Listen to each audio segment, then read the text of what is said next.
हमने halogen derivative start किया था। हमारा नेक्स्ट पॉइंट है methods of preparation of alkyl halides. मतलब लैब में अल्काइल हैलाइड्स किस तरह से हम बनाते हैं, उसमें डिफरेंट टेक्निक्स क्या है और किस रिएक्शन सिचुएशंस में, कंडीशंस में ये हम करते हैं। तो आज हम सिर्फ रिएक्शंस देखेंगे और उसके बाद में उसका डिटेल मैकेनिज्म देखेंगे। तो बात करते हैं, पहला स्टेप है फ्रॉम एल्कोहल्स। तो ये जनरल मेथड है और ईजी भी मेथड है फ्रॉम एल्कोहल्स। तो याद रखिए, जनरली अल्काइल हैलाइड्स अल्कोहल से ज़्यादातर हम बनाते हैं और उसका जो बेस्ट प्रोसेस है वो भी हम देखेंगे। तो फ्रॉम एल्कोहल्स में इनिशियली हम स्टार्ट करते हैं विथ HX से, अब HX में चार होंगे, मतलब HCl होगा, HBr होगा, HI होगा और HF होगा, है ना। HF, HCl, HBr, HI। तो उसमें हम जनरली फर्स्ट देखते हैं विथ HCl, यहाँ पे स्मॉल a विथ HX और यहाँ पे विथ HCl। तो यहाँ पे मान लो मैंने प्राइमरी अल्कोहल लिया, तो विथ HCl से प्राइमरी, सेकेंड, टर्शियरी अलग अलग रिएक्शंस होते हैं। मान लो एक प्राइमरी अल्कोहल लिया, प्राइमरी का मतलब है ऐसे कार्बन में OH लगेगा जिस कार्बन को एक ही कार्बन अटैच है। तो यहाँ पे मान लो ये मैंने इथाइल अल्कोहल लिया या इथेनॉल लिया, तो उसमें HCl कंसनट्रेटेड और एक लगेगा रिएजेंट जिसका नाम है अनहाइड्रस ZnCl2। अनहाइड्रस मतलब वो मॉइस्चर नहीं लेना चाहिए, नहीं तो एक्सोथर्मिक रिएक्शन होती है। Anhydrous ZnCl2। तो यहाँ पे एक नोट लिखेंगे आप, ये जो अनहाइड्रस ZnCl2 है और कंसनट्रेटेड HCl, इसे हम बोलते हैं लुकास रिएजेंट। क्या बोलते हैं हम? Lucas reagent. याद रखिए, बोर्ड में आपको पूछा जाएगा या मेंस में भी पूछते हैं, नीट में। Anhydrous ZnCl2 plus concentrated HCl, इसे हम बोलते हैं, मिक्सचर को बोलते हैं लुकास रिएजेंट। अब बात करते हैं एक्चुअली सिचुएशन क्या है। देखिए यहाँ पे ये नोट नंबर 1 और एक नोट, तो ये साइड बाय साइड आप लिख सकते हैं। एक्चुअली ये ZnCl2 यूज़ क्यों किया? देखिए, हमें अल्कोहल से बनाना है क्या? Alkyl halide. ये देखिए यहाँ पे मान लो CH3CH2OH है, इसमें HCl आ गया। आप बोलोगे सर ये H प्लस H माइनस है। ऑक्सीजन पे जनरली डेल्टा माइनस होता है, पार्शियल पॉजिटिव निगेटिव होता है। तो यहाँ से ऐसे Cl आएगा और ये H को निकालेगा और ये H2 बनेगा। तो ये गलत मैकेनिज़्म है, क्योंकि कार्बन और ऑक्सीजन में जो बॉन्ड होता है ये OH, मतलब जब क्लोरीन आता है, क्लोरीन OH को रिप्लेस नहीं कर सकता। याद रखिए हमेशा, मतलब ये क्लोरीन ऐसे आएगा और OH better poor leaving group है। लिविंग ग्रुप जानते हैं आप? लिविंग ग्रुप देखेंगे डिटेल मैकेनिज्म, लेकिन आज के लिए तो हमें सिर्फ रिएक्शन देखने हैं। देखिए, लिविंग ग्रुप मतलब ये लीव करना, मतलब ये OH चला जाना चाहिए ना। लेकिन क्लोरीन जब आता है तो OH नहीं जाएगा, क्योंकि वो बॉन्ड उसमें इतनी कैपेबिलिटी नहीं है कि C और OH का बॉन्ड ब्रेक करे। तो यहाँ पे जनरली हम यूज़ करते हैं ZnCl2। ZnCl2 के पास वैकेंट d ऑर्बिटल होते हैं, ये बहुत ही इंपॉर्टेंट है। वैकेंट d ऑर्बिटल होते हैं जिससे ये बनता है लेविस एसिड।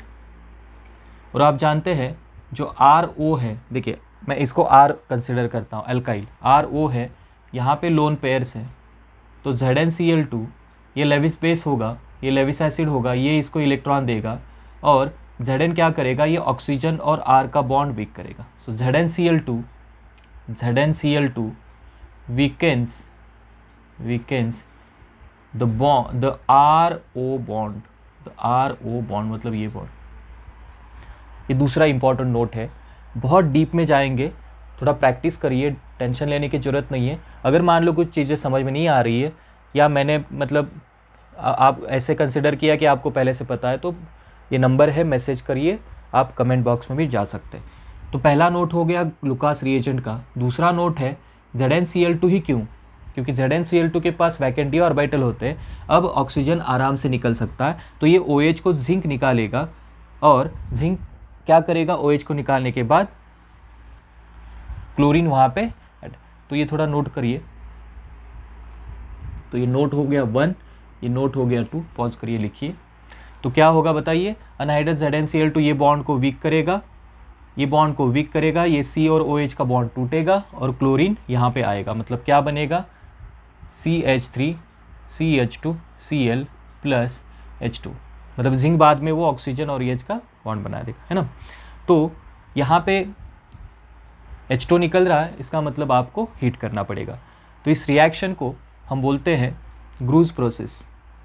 ग्रूज प्रोसेस एक लुकास रिएजेंट हो गया, आज नाम भी ज़्यादा मतलब आएंगे। तो ग्रूज प्रोसेस है, इसे हम बोलते हैं ग्रूज प्रोसेस, है ना, ये ग्रूज ने बताया। अब सेकेंडरी अल्कोहल में देखिए, सेकेंडरी का मतलब ये होता है कि जिसमें OH है। तो ऑलरेडी देखिए एल्काइल ग्रुप का काम एक होता है, एल्काइल ग्रुप जो है वो प्लस इंडक्टिव, प्लस I मतलब इंडक्टिव इफेक्ट किसका लगाते हैं, डोनेशन का।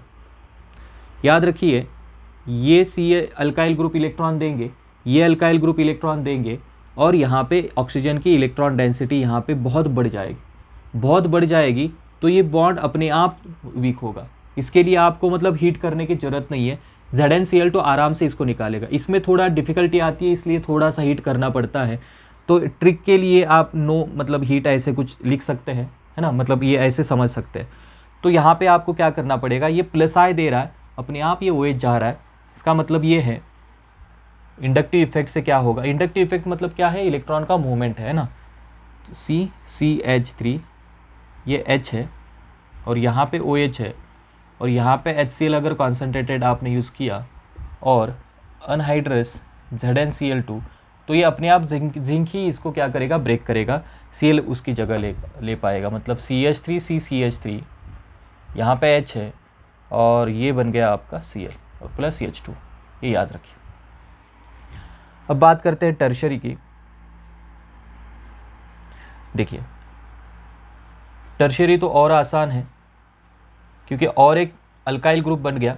देखिए यहाँ पे अल्काइल इलेक्ट्रॉन दे रहे हैं प्लस I, जिसे हम प्लस इंडक्टिव इफेक्ट बोलते हैं। ये यहाँ से CH3 दे रहे हैं, यहाँ से CH3, और इतना डेंसिटी बढ़ रहा है, तो ये अपने आप OH क्या करेगा, ये कॉन्सेंट्रेटेड HCl से क्या करेगा OH।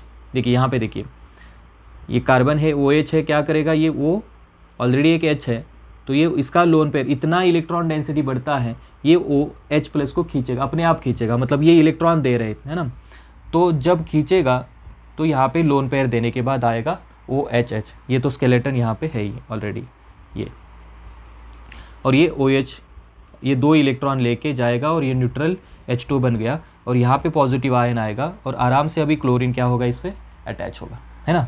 समझिए ये OH ने क्या किया, लोन पेयर से H प्लस को लिया, मतलब लेविस बेस लेविस एसिड। तो ये H प्लस एक्सेप्ट, मतलब इसने उसको इलेक्ट्रॉन दे दिए और खींच लिया, मतलब OH2 प्लस लोन पेयर देने के बाद ऑक्सीजन पे आ गया प्लस चार्ज। और अब क्या होगा, वाटर तो न्यूट्रल है और स्टेबल है, तो आराम से इलेक्ट्रॉन लेके चला जाएगा और यहाँ पे छोड़ देगा positive charge, pure positive charge, carbocation this. तो यहाँ पे पॉजिटिव चार्ज आ गया, अब आराम से Cl माइनस इसको अटैक करेगा, है ना, अटैच होगा। तो बताइए यहाँ पे क्या होगा। तो सबसे इम्पॉर्टेंट चीज़ यहाँ पे नो हीट, नो ZnCl2 की भी रिक्वायरमेंट नहीं है। थोड़ा ग्रामेटिकली समझिए, ये ट्रिक्स एंड टेक्निक आप करोगे तो रिवीजन में आसान होगा, है ना, रिवीजन कराने के लिए। तो नो हीट भी नहीं होगा, ZnCl2 की ज़रूरत नहीं है। इतना यहाँ पे प्लस I होता है कि ये अपने आप OH प्लस को खींच के एज अ वाटर मॉलिक्यूल निकल जाता है। तो यहाँ पे आपको कुछ एनहाइड्रस ZnCl2 हीट की रिफ्लेक्स की कोई भी ज़रूरत नहीं है, रिफ्लेक्स की भी ज़रूरत नहीं है। तो यहाँ पे बन जाएगा Cl प्लस H2O। तो ये हो गया पहला प्रोसेस फ्रॉम एल्कोहल्स, उसमें विथ HX, और उसमें हम देख रहे हैं अभी HCl, इसका नाम है ग्रूज प्रोसेस। अनहाइड्रस ZnCl2 को हम अलॉन्ग विथ HCl हम क्या बोलते हैं, लुकास रिएजेंट बोलते हैं। ZnCl2 क्या करता है, C और O का बॉन्ड वीक करता है। क्यों, क्योंकि ऑक्सीजन के पास लोन पेयर है, जिंक के पास क्या है, वैकेंट d ऑर्बिटल है, वो लेविस एसिड एक्ट होगा और ये लेविस बेस जैसा एक्ट होगा। पॉज करिए, लिखिए, आराम से चाहिए, कोई जल्दबाजी नहीं है, आज के आज रिएक्शन होने चाहिए जितने भी हैं।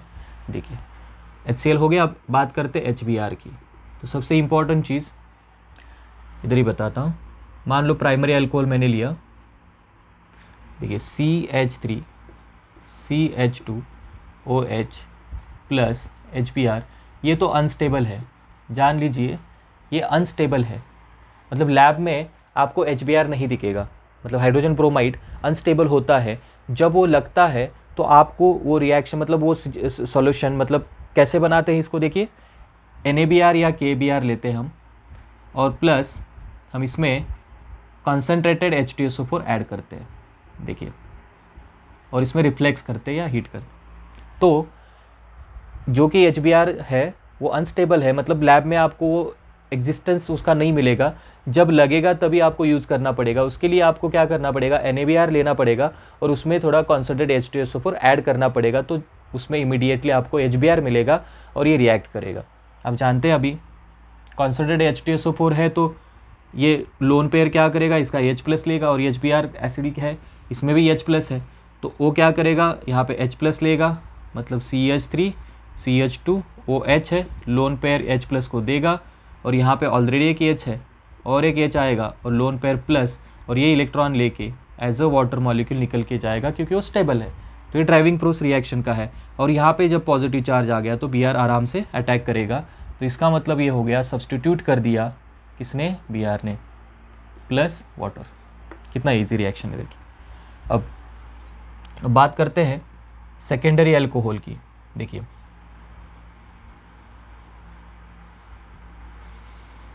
यह है secondary alcohol plus HBr, same unstable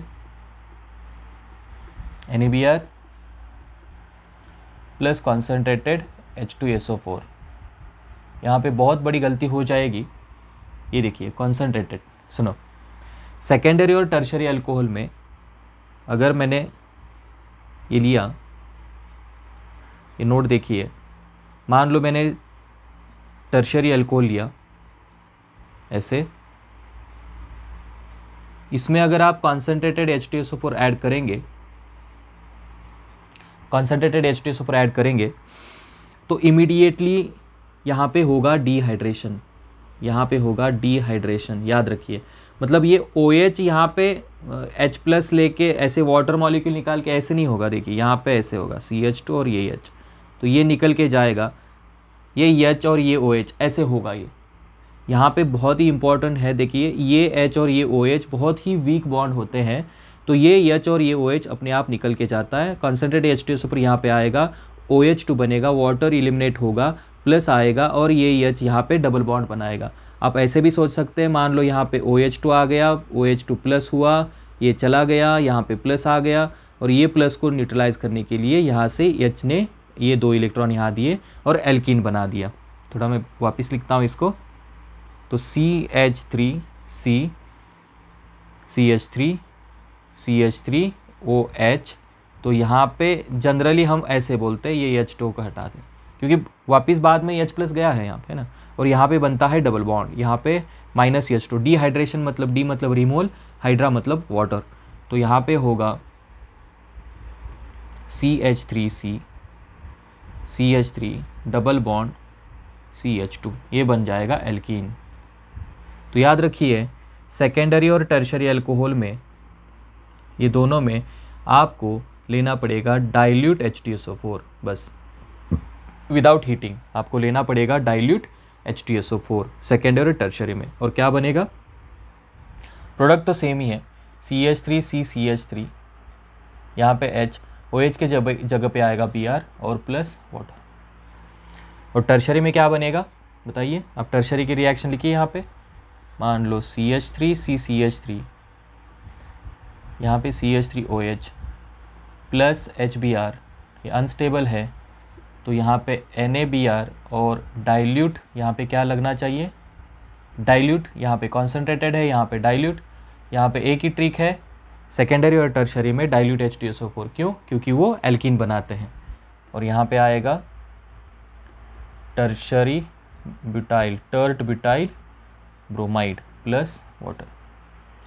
यहाँ पे आइसोप्रोपाइल, ये नोमेनक्लेचर में पढ़ा दिए, देखिए पॉज करिए लिखिए। तो ये हो गया HBr के बारे में। HBr में एक ही इंपॉर्टेंट है, HBr अनस्टेबल है। NaBr या KBr के साथ आपको प्राइमरी एल्कोहल के लिए कंसनट्रेटेड H2SO4 और सेकेंडरी टर्शरी के लिए डाइल्यूट H2SO4 आपको यूज़ करना पड़ेगा। चलिए अब देखते हैं विथ HI। HI तो वैसे स्ट्रॉन्गेस्ट ऑक्सीडाइजिंग एजेंट है, लेकिन फिर भी यहाँ पे प्राइमरी सेकेंडरी टर्शरी ऐसा कुछ ये नहीं है, क्योंकि HI तो क्या है, ऑक्सीडाइजिंग एजेंट है। तो यहाँ पे आपको एक काम करना पड़ेगा, कोई भी अल्कोहल लीजिए और उसमें HI ऐड करिए। बस एक बात है कि NaI प्लस 95% H3PO4 यहाँ पे लगेगा। NaI plus 95% H3PO4, ROH plus HI, NaI plus 95% H3PO4 है ना। और सिंपली आप इसको RI plus water, RI plus water, बात खत्म। और तो ए, हाँ यहाँ पे क्या आया था, C,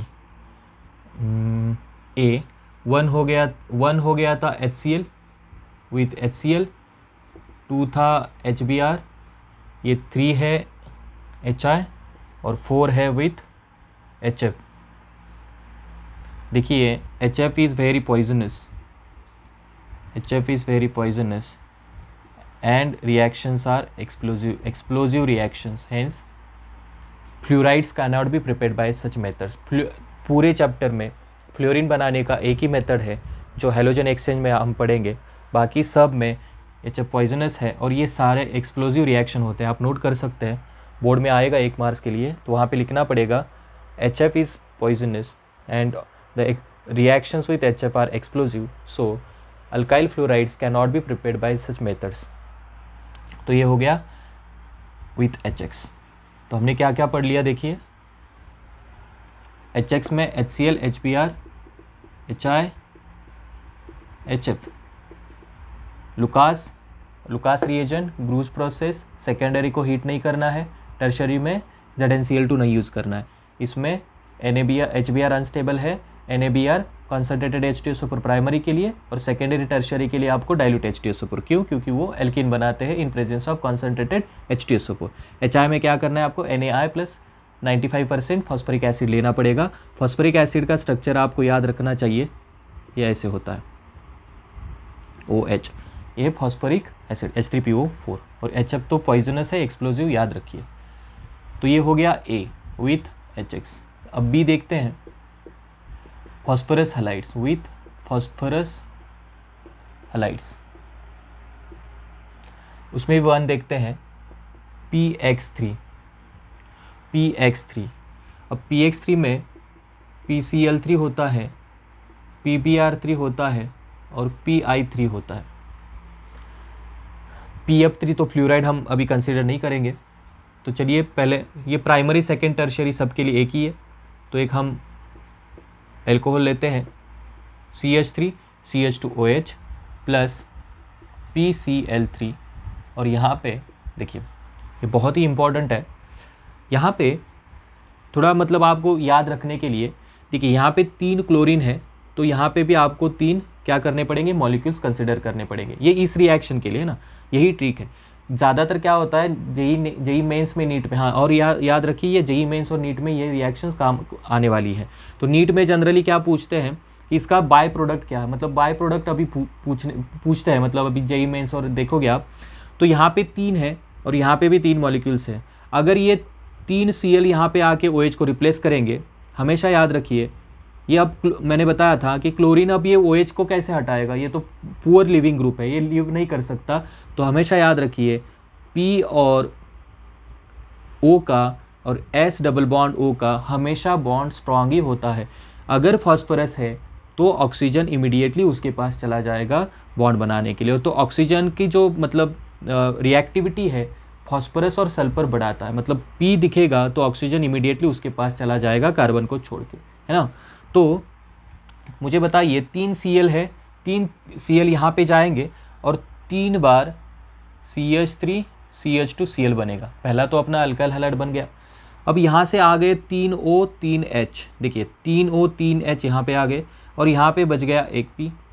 तो देखिए H3PO3 फॉस्फोरस ऐसे H3 H3PO3। H3PO4 phosphoric acid था, वो जो हमने NaI में देखा था फॉस्फोरिक था, और ये जो है H3PO3 ये है फॉस्फोरस एसिड। इसका स्ट्रक्चर ऐसे होता है P double bond O, OH OH और एक H, मतलब H1 2 3 H3PO3। इसमें एक pH बॉन्ड होता है, हमेशा याद रखिए। H3PO3 फॉस्फोरस एसिड, एक pH बॉन्ड होता है। और एक बार बताता हूँ, यहाँ पे 3 Cl है, ये सिर्फ इस रिएक्शन के लिए टेक्निक बता रहा हूँ। 3 Cl है, 3 यहाँ पे है, तो 3 O 3 H यहाँ पे आएंगे, यहाँ पे P बचेगा और 3 Cl यहाँ पे जाके सब्स्टिट्यूट करेंगे, तो ये बन गया H3PO3। तो ये बाई प्रोडक्ट है, ये बहुत ही इंपॉर्टेंट है, इसको आपको याद रखना पड़ेगा, फॉस्फोरस एसिड है ना। तो ये हो गया PCl3 के बारे में। सेम मैकेनिज़्म होगा, सॉरी मैकेनिज़्म नहीं है, ट्रिक ही है, प्लस PBr3 और PI3। याद रखिए ये दोनों भी अनस्टेबल है, PBr3 और PI3 दोनों अनस्टेबल है। इसको बनाने के लिए आपको रेड फॉस्फोरस प्लस Br2 और रेड फॉस्फोरस मतलब इसके लिए PI3 के लिए red phosphorus plus I2 use करना पड़ेगा। मतलब PBr3 आपको लैब में नहीं दिखेगा, आपको रेड फॉस्फोरस में Br2 ऐड करना पड़ेगा और इसको अल्कोहल में ऐड करना पड़ेगा। या दूसरा थर्ड रिएक्शन देखिए, मैं इसी में इंक्लूड कर रहा हूँ, CH3CH2OH PI3 red phosphorus plus I2। PI3 unstable है तो रेड फॉस्फोरस प्लस I2, तो इमीडिएटली आपको पता है यहाँ पे तो प्रोडक्ट वही होगा CH2Br प्लस बाय प्रोडक्ट दोनों में सेम होगा। और इसमें क्या होगा, सेम, ये भी सेम आएगा CH3CH2I प्लस H3PO3। नोट करिए, इजी है ना, H3PO3 निकलेगा यहाँ से। तो ये हो गया फॉस्फोरस ट्राइहैलाइड। पहला क्या हो गया, फॉस्फोरस PX3 मतलब ट्राइहैलाइड। दूसरा है फॉस्फोरस पेंटाहैलाइड, और पेंटाहैलाइड में सिर्फ PCl5 होता है, PBr5 PI5 does not exist, याद रखिए। तो एक ही रिएक्शन बच गया, तो कोई भी अल्कोहल लीजिए उसमें PCl5 ऐड करिए। अब वहाँ पे हमने 3 Cl लिए थे, यहाँ पे 5 Cl नहीं लेंगे, है ना। देखिए तो एक Cl यहाँ पे जाएगा और रिप्लेस करेगा, तो यहाँ पे बचेगा CH3CH2Cl। सुनिए, यहाँ पे बचेगा CH3CH2Cl। अब यहाँ से OH निकला, एक Cl वहाँ पे गया तो कितने Cl बचे, 4। कितने बचे, 4। तो एक तो HCl के साथ चला जाएगा, यहाँ पे फॉस्फोरस भी है, तो एक बन गया आपका HCl प्लस ये बन गया देखिए POCl3, ये बन गया POCl3। मतलब यहाँ पे देखिए CH3CH2OH PCl5, एक क्लोरीन यहाँ पे चला गया, OH आ गया, और जब एक क्लोरीन वहाँ पे चला गया, यहाँ पे बच गए 4 क्लोरीन और यहाँ पे बच गया एक फॉस्फोरस। तो हमेशा याद रखिए HCl है तो पहले ये बनाएगा और उसके बाद में POCl3, और इसका नाम है, देखिए ये जो है phosphorus oxychloride, phosphorus oxychloride, P double bond होता है इसमें, याद रखिए, फॉस्फोरस ऑक्सीक्लोराइड। और एक बात बताता हूँ, देखिए 5 बार यहाँ पे नहीं लेना है ना, कंफ्यूज हो जाओगे। ये क्लोरीन यहाँ पे आ गया और CH3CH2Cl बन गया, 4 क्लोरीन बचे, एक फॉस्फोरस बचा, और यहाँ पे एक O और H, तो ये HCl निकालिए और ये POCl3 निकालिए, इतना आसान है ना। अब ये ऐसे बीच बीच में मैं क्यों बता रहा हूँ, क्योंकि आपको ये प्रिपरेशन में कुछ सोचना ही नहीं है, PCl5 दिखेगा बस ऐसे करना है, मार्क्स चाहिए ना। और इसमें देखिए अल्कोहल और क्योंकि रटोगे, इतना रटोगे, बहुत सारे रिएक्शंस होते हैं, थोड़ा कॉन्सेप्ट में आप ये ऐसे ट्रिक टेक्निक्स में ऐड करेंगे तो आराम से हो जाएगा, आपको बस वो लिखना आना चाहिए सब। तो ये हो गया फॉस्फोरस हैलाइड्स। थर्ड है विथ SOCl2, इसे हम बोलते हैं थायोनील क्लोराइड। थायोनील क्लोराइड, देखिए CH3CH2OH प्लस SOCl2 हिट करेंगे, कितना इजी है। देखिए एक Cl यहाँ पे गया, OH आ गया, यहाँ पे S है, O है और एक Cl है, तो ये पहले इसको लिखते हैं CH2Cl प्लस यहाँ पे आ गया HCl और यहाँ पे आ गया SO2, यहाँ पे आ गया SO2। SO2 भी गैस है और सबसे इम्पॉर्टेंट यहाँ पे HCl भी गैस होता है। तो सिर्फ ये बचेगा, क्योंकि एज वो दोनों गैसियस प्रोडक्ट है वो इवॉल्व हो जाएंगे। तो ये बेस्ट मेथड है थायोनील क्लोराइड वाला टू प्रिपेयर, लिखिए टू प्रिपेयर अल्काइल क्लोराइड। ये क्लोराइड के लिए है। तो बोर्ड में ज़्यादातर इसका मैकेनिज्म नहीं लगता, इसका डिटेल मैकेनिज्म ये वो सब हम जेई मेंस वाले, एडवांस वाले, एम्स वाले, नीट वाले लेक्चर्स में देखेंगे। बोर्ड जो पढ़ रहे हैं उनको ज़्यादा मतलब सोचने की ज़रूरत नहीं है। जितना रिएक्शन में दे रहा हूँ, जितना ट्रिक्स एंड टेक्निक्स दे रहा हूँ, उतना करिए, काम बन जाएगा। और आपको लग रहा है कि यार चलो अभी ईजी है, तो आप जेई मेंस एडवांस के भी वीडियो जब आगे सीरीज़ आएगी उसमें आप देख सकते हैं ना। चलिए, तो ये हो गया थायोनील क्लोराइड के बारे में, बेस्ट मेथड है। तो हमने अल्कोहल देखा, अल्कोहल में स्मॉल a देखा हमने HX में हमने देखा HCl, HBr, HI और HF। फिर B में हमने देखा फॉस्फोरस हैलाइड, उसमें PX3 देखा, PX5 देखा, इसमें PCl3, PBr3, PI3 ऐसे, और C SOCl2। बस सीक्वेंस याद रखिए ना, बार बार मैं रिपीट कर रहा हूँ ये सीक्वेंस। चलिए, फ्रॉम एल्कोहल्स हो गया। सेकेंड है फ्रॉम एल्कीन्स, फ्रॉम एल्कीन्स। देखिए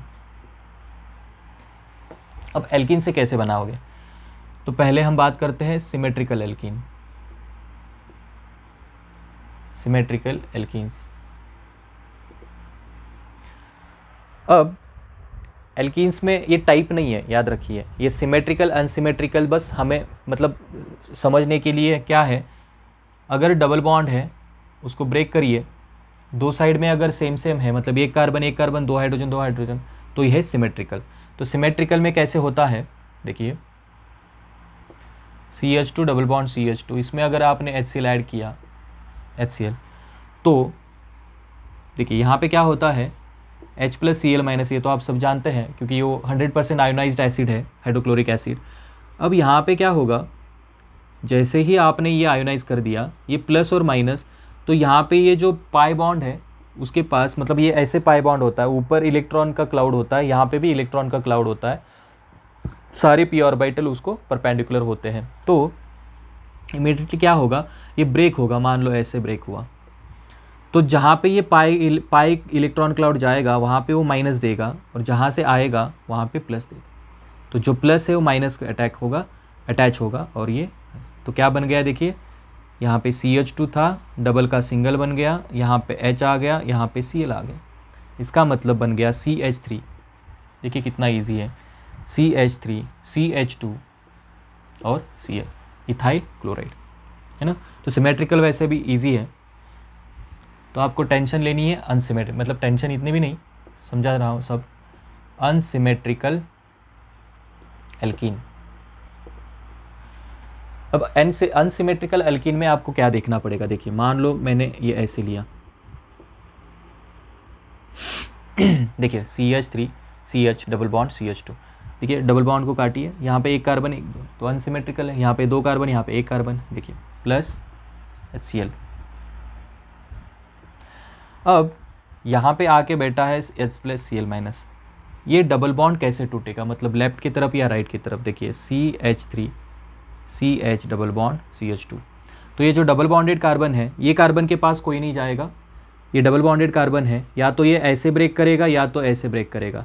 तो ये कैसे ब्रेक करेगा, इसके लिए एक रूल है जिसका नाम है मार्कोनिकॉफ रूल, जो हम बोलते हैं यहाँ पे लिखते हैं, इसे बोलते हैं हम मार्कोनिकॉफ्स रूल। ये बुक में निकॉफ्स भी है, KOV''S। तो मार्कोनिकॉफ ने क्या बोला, जब आपको अनसिमेट्रिकल एल्कीन है और अनसिमेट्रिकल रिएजेंट है, ये भी रिएजेंट अनसिमेट्रिकल है, अनसिमेट्रिकल मतलब प्लस माइनस वाला, तो इसका निगेटिव पार्ट जो है, इसका जो निगेटिव पार्ट है, ऐसे डबल बॉन्डेड कार्बन को जोड़िए जहाँ पे लेसर हाइड्रोजन एटम होंगे। और एक बार देखिए, जो negative part of the reagent है उसको ऐसे डबल बॉन्डेड कार्बन को जोड़िए जहाँ पे हाइड्रोजन एटम का जो नंबर है वो कम है। मतलब देखिए यहाँ पे डबल बॉन्डेड, इस कार्बन का कोई लेना देना है ही नहीं, डबल बॉन्डेड कार्बन एक है, दो है, इसके पास 1 हाइड्रोजन एटम है, इसके पास 2 हाइड्रोजन एटम है। तो याद रखिए, तो ये जिसके पास कम हाइड्रोजन एटम है उसके पास निगेटिव पार्ट जाएगा, इसका मतलब इसको हमें प्लस करना पड़ेगा, ये समझिए। मतलब निगेटिव हमें वहाँ पे भेजना है तो उसको प्लस करना पड़ेगा, तो ये अपने आप ये उठ के ऐसे चला जाएगा इलेक्ट्रॉन क्लाउड। तो यहाँ पे जाएगा H और यहाँ पे जाएगा Cl। कितना ईजी है देखिए, मतलब ये होगा CH3 CH CH3 और Cl। तो मार्कोनिकॉफ रूल क्या है? The negative part of the reagent is attached to that double bonded carbon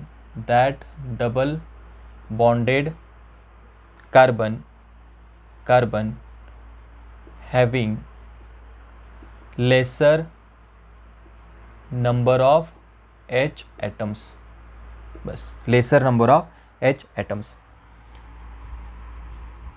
और एक बात, ये क्लोरीन यहाँ पे भी जा सकता है, मतलब अब क्लोरीन यहाँ पे था, अब क्लोरीन यहाँ पे भी जा सकता है। तो CH3 CH2 CH2 Cl ये भी प्रोडक्ट बन सकता है, मतलब CH3 CH2 CH2 Cl। देखिए यहाँ, देखिए यहाँ पे क्या था, CH3 CH double bond Cl, ये लेसर नंबर है, पहले Cl यहाँ पे, H यहाँ पे, तो Cl यहाँ पे भी जा सकता है, H यहाँ पे भी।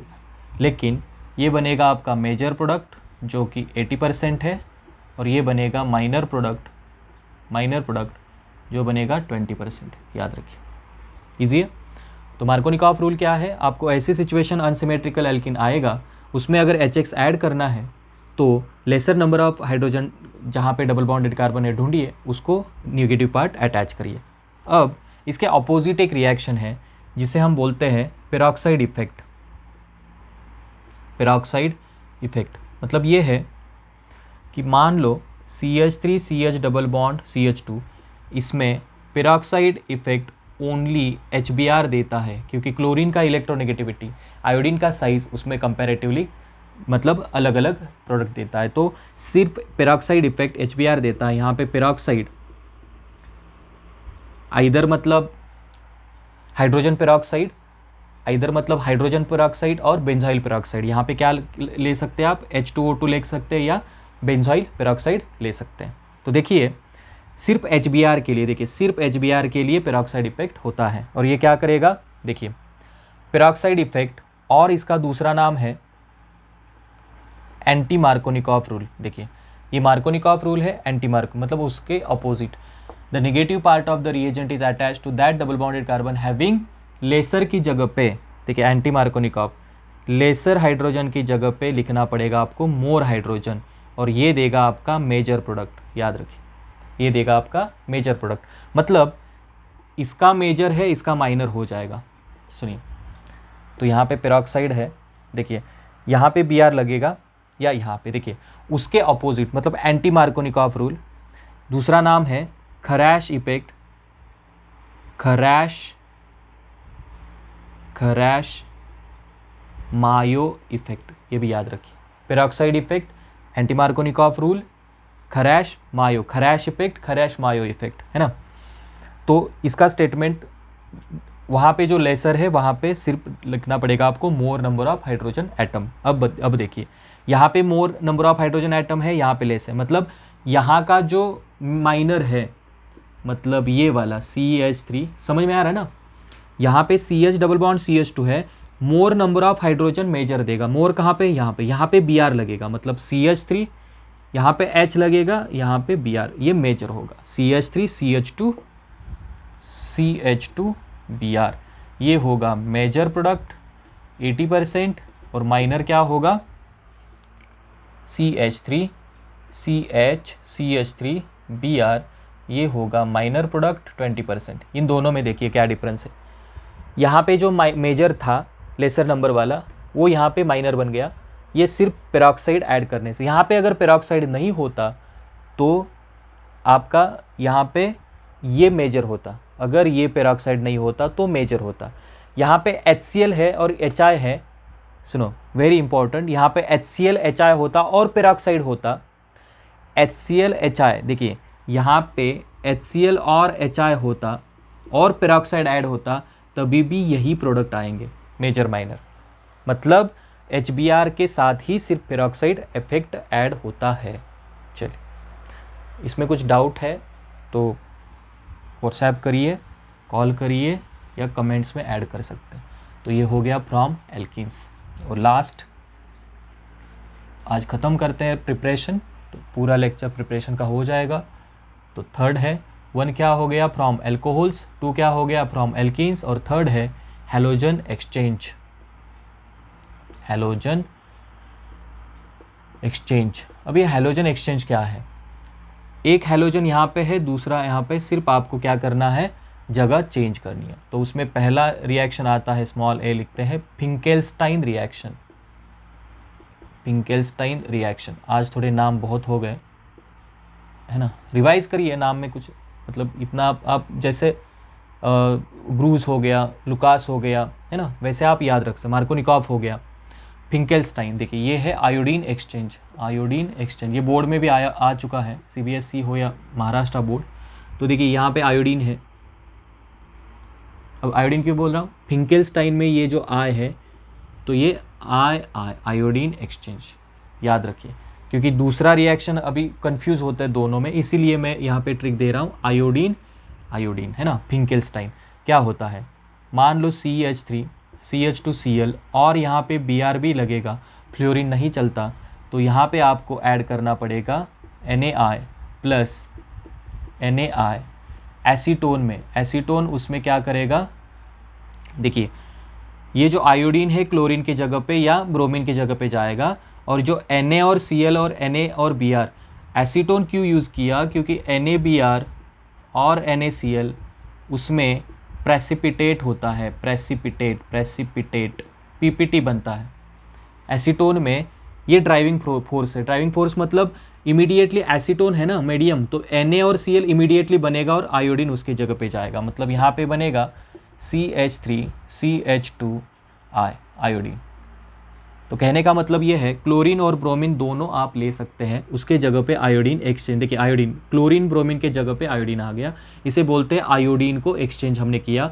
एसीटोन का रूल क्या है, NaBr और NaCl को प्रेसिपिटेट करना, यह है फिंकेल्स्टाइन।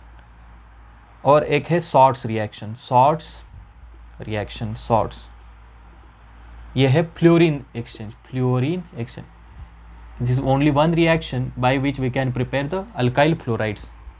तो यहाँ पे क्या करना है, CH3 CH2 Cl और Br और I है ना, और यहाँ पे सिल्वर सॉल्ट लेने हैं आपको, और ये फ्लोरीन इसके जगह पे जाएगा, CH3 CH2F plus AgCl। AgCl को मीडियम कुछ नहीं लगता, वो आराम से प्रेसिपिटेट हो जाता है। यहाँ पे PPT, यहाँ पे PPT, यहाँ पे PPT। इसके जगह पे आप SbF5 ले सकते हैं, आर्सेनिक F3 ले सकते हैं, Hg2F2 भी ले सकते हैं, ये याद रखिए। मतलब सिल्वर ये सॉल्ट्स ऑफ फ्लोराइड्स है, ये सारे सॉल्ट्स ऑफ फ्लोराइड्स है। AgF ले सकते हैं, SbF5 ले सकते हैं, Hg2F2 ले सकते हैं, AsF3 ले सकते हैं। मतलब ये फ्लोरीन इसमें जाएगा, क्लोरीन या ब्रोमीन या आयोडीन को ऐसे वो प्रेसिपिटेट करेगा। ठीक है, तो यहाँ पे अपना प्रिपरेशन सब खत्म होता है। अच्छे से पढ़िए, रिवाइज़ करिए, और डेली 2-4 दिन में इसको रिवाइज़ करना पड़ेगा। Thank you.